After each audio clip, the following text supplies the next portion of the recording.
So I was the fortunate beneficiary of a few years ago, I dated a man from India. He's gorgeous. He looked like the Indian George Clooney.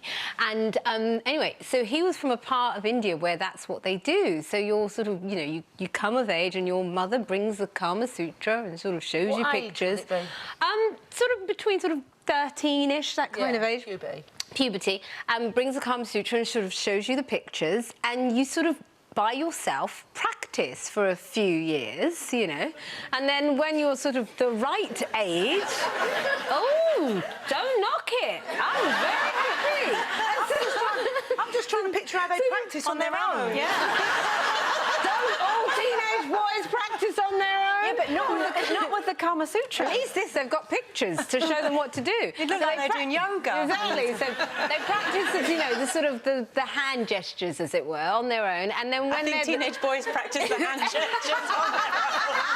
I can't deal with it. And then once they're the right age, you know, they sort of go out into the world and, you know, sort of do what they've been practicing all this time. And all I can say is I never had a headache, never washed my hair, and I was really happy. Thank you.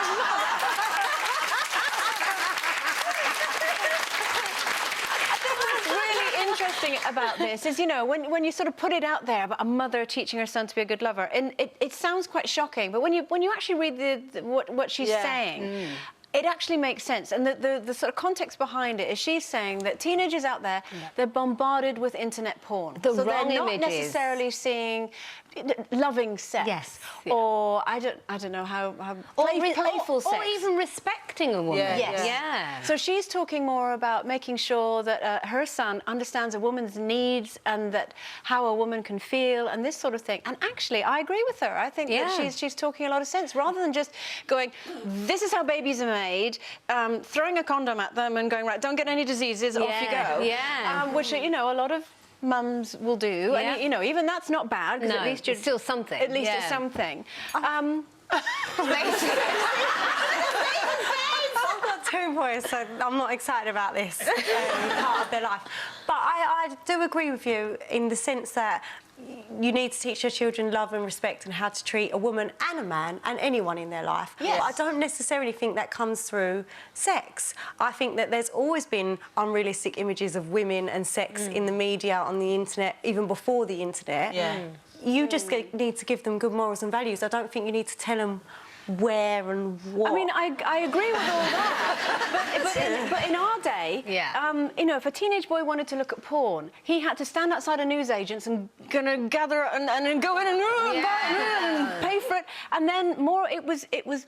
I'm not saying just pictures, because there were and still are some horrific pornographic magazines.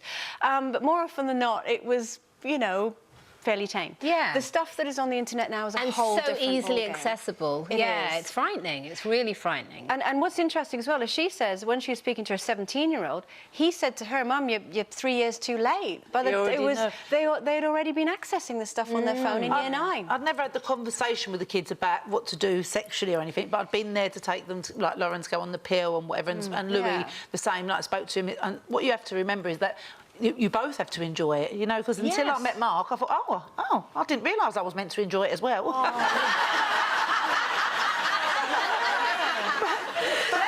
hope the people before aren't watching the show. They were rubbish.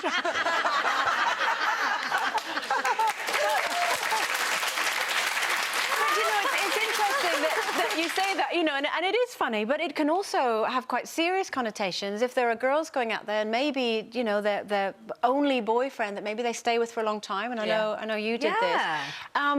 That maybe being talked into a certain type of sexual activity that they don't know necessarily is wrong. Completely. So I think if you arm your daughters as well, not just your son, with what you should feel comfortable with and what you should feel right with, and no means no in every circumstance, male or female.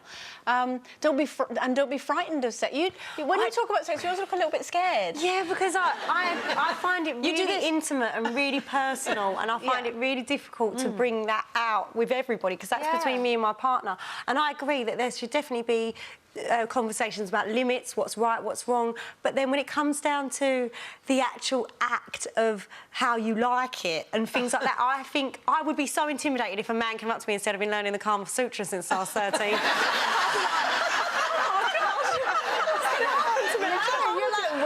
Where do I sign on? That's so funny. You think, oh my God, what's going to happen to me? Rather than, oh my God, what is going to happen to me? I'm not that nimble, you know what I mean? Mark bought me the Kama Sutra. We've worked our way through most of it.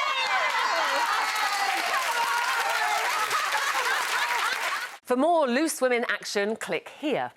And I'd subscribe if I were you. It's totally free and it means you'll be kept up to date with new videos and exclusive YouTube content.